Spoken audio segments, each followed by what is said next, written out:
नमस्कार. चौफेर महाराष्ट्रामध्ये मी विशाल पाटील आपल्या सगळ्यांचं स्वागत करतो आणि या क्षणाची सर्वात मोठी बातमी पाहणार आहोत ती म्हणजे गेल्या 10 दिवसांपासून सुरू असलेलं उपोषण लक्ष्मण हाकेंनी स्थगित केलेलं आहे. ओबीसी आरक्षणाला कोणताही धक्का लागणार नाही. तसंच ओबीसी आरक्षणासंबंधी लक्ष्मण हाके यांच्या मागणीवरती राज्य सरकार सकारात्मक असल्याचं आश्वासन मिळाल्यानंतर त्यांनी हे उपोषण मागे घेतलंय. छगन भुजबळांच्या नेतृत्वाखाली राज्याच्या मंत्र्यांचं एक शिष्टमंडळ लक्ष्मण हाके यांच्या भेटीला गेलेलं होतं आणि त्यावेळी या शिष्टमंडळानं आरक्षणावर राज्य सरकारची काय भूमिका आहे याची माहिती हाके यांना दिली. उपोषण स्थगित केलं तरी आंदोलन सुरूच राहणार असल्याचं हाकेंनी म्हटलंय. सर्टिफिकेट इश्यू केले त्या सरकारकडून आम्हाला न्यायाची अपेक्षा आहे. आम्ही आत्ता त्याच्यावरती विश्वास ठेवणार नाही, कारण आम्ही त्याच्यावरती लाखो हरकती नोंद केलेल्या आहेत आणि त्या हरकतीची श्वेतपत्रिका ॲक्शन टेकन रिपोर्ट हा आम्हाला जोपर्यंत मिळणार नाही तोपर्यंत आम्ही हे आंदोलन थांबवणार नाही. हे आंदोलन स्थगित झालेलं आहे. वरिष्ठ आणि आमच्या सर्व संयोजन समितीच्या म्हणण्यावरून आम्ही हे आंदोलन स्थगित केलंय. हे आंदोलन थांबवलेलं नाही. महाराष्ट्र शासनाने आमच्या ज्या मागण्या आम्ही मांडल्या होत्या त्यामधल्या आमच्या 2 मागण्या शासनानं मंजूर केलेल्या आहेत आणि 2 मागण्यांसंदर्भात शासनानं काही टेक्निकल गोष्टी असल्यामुळे टेक्निकल गोष्टी अशा की जो सगळ्या सोयऱ्यांचा अध्यादेश आहे तो अध्यादेश अजून यायचा आहे, पण येण्याच्या अगोदर सर्वपक्षीय नेत्यांच्या उपस्थितीमध्ये बैठक होणार आहे आणि ती बैठक झाल्याशिवाय आम्ही सगळ्या सोयऱ्याचा अध्यादेश काढणार नाही अशा पद्धतीचं आश्वासन आम्हाला दिलेलं आहे. तर हाकेंना भेटायला गेलेल्या छगन भुजबळांनी राजकीय आरक्षणाची मागणी केलेली आहे. जातीय विरोध केला नाही तरी पंकजा मुंडेंना बीडमधून पाडलं असं होत असेल तर राजकीय आरक्षण द्या असं भुजबळ म्हणाले. जातनिहाय जनगणनेला फडणवीसांचा पाठिंबा असल्याची माहिती भुजबळांनी दिली आहे.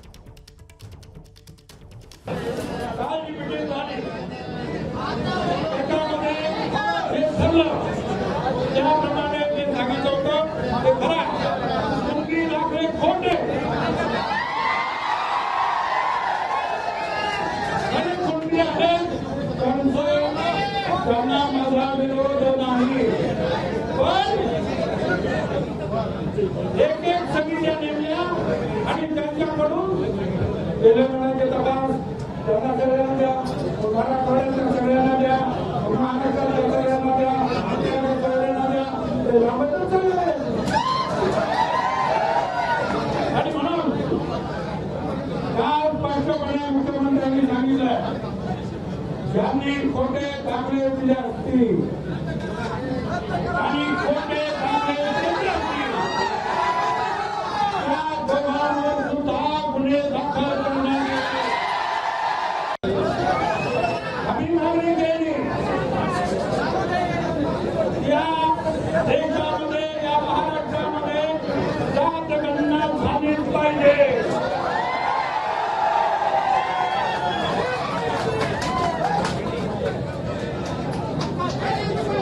दादांच्या राष्ट्रवादीमध्ये तर त्यांनी मॅनिफेस्टोमध्ये होता की प्रार्थना करा. काल त्या भर मीटिंगमध्ये उपमुख्यमंत्री देवेंद्र फडणवीस यांनी जाहीर केलं की जात गणनेला आमचा पाठिंबा आहे. आमचं असं म्हणणं आहे की नितीश कुमार यांनी जात गणना केली ते आज भारत सरकारमध्ये आहे. सगळ्या बाबू आहेत, इतर सगळे आहेत. विरोधी पक्षाचे नेते ते सुद्धा म्हणत असतात की जात गणना करा. सगळ्यांनी परत एकदा मागणी करा आणि आमची सगळ्यांची जात गणना करा. मी कशात नसणारे म्हणणारे छगन भुजबळ हे आता उघडे पडलेले असून त्यांनीच लक्ष्मण हाके यांचं आंदोलन उभं केल्याचा आरोप मनोज जरांगेंनी केलाय. राज्यामध्ये जर जातीय दंगली झाल्या तर त्याला फक्त छगन भुजबळ हेच जबाबदार असणार असा इशाराही त्यांनी दिलाय.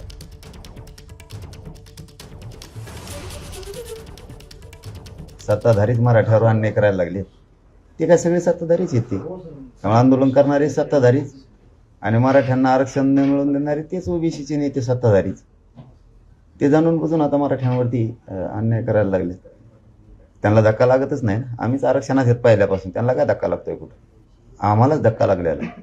आमचं आम्ही घेणार आहे. त्यांना काय दिलंय आणि ते काय स्थगित केलंय का सुरू ठेवलं त्याशी नाही देणं घेणं आम्हाला. तुला गोरगरिबाच्या भांडणं लावण्याच्या पलीकडे आलंय काय आतापर्यंत? विनाकारण तू आता धनगर बांधवावर नाराजी ओढून लावायला लागलाय मराठ्यांची. मराठ्यांचं धनगराचं काहीच नाही झालेलं, परंतु ह्यो आता मराठ्यांची नाराजी धनगरावर ओढून घ्यायला लागलाय. धनगर बांधवांनी समजून घेतलं तर चांगली गोष्ट राहील, नाही घेतलं तर त्यांचा विषय राहिला. आमच्या ओरिजिनल नोंदी आहेत, तुम्ही कस काय म्हणतात की मराठ्याला आरक्षण देऊ नये ते खोटं आहे? तुमचं ही माणुसकीच कोणची जिवंत आहे? काही लोक लिहित फेसबुकला, सोशल मीडियाला, संविधानाचं आंदोलन वडीगोद्रीत पहा, अमक्याचं आंदोलन पहा. बघा ना, बघा. वाघ रस्त्यावर उतरायला लागलाय तो, तू झोप घरात पांढऱ्या मिशा करून आणि लोकात लाव झुंज लाव मारामाऱ्या. तो 100% दंगल घडणारे मराठ्यात आणि धनगरात, हे त्याचं कामच. धनगर बांधवांनाच माझी विनंती, तुमच्या नेत्याला जरा समजून सांगा, तुमचं आरक्षण तुम्ही मागा, याच्या नादी लागू नका. विनाकारण हे चिघळणारे. छगन भुजबळने किती विरोध करायचा काम केला, किती जाती एकत्र काम केला, तरी मराठ्यांना माझी विनंती आहे, एकाही जातीच्या अंगावर आपण जायचं नाही. हे सगळं छगन भुजबळ करतोय, एकटा दोषी देव. ह्या सगळ्या जाती एकमेकाच्या अंगावर घालणं, जातीवाद करणं, सभेतून व्यासपीठावरून मला खालच्या भाषेत शिव्या द्यायला लावणं, वैयक्तिक याच्यात घुसणं, हे सगळं करायला लावतो तो छगन भुजबळ. एबीपी माझा, उघडा डोळे बघा नीट.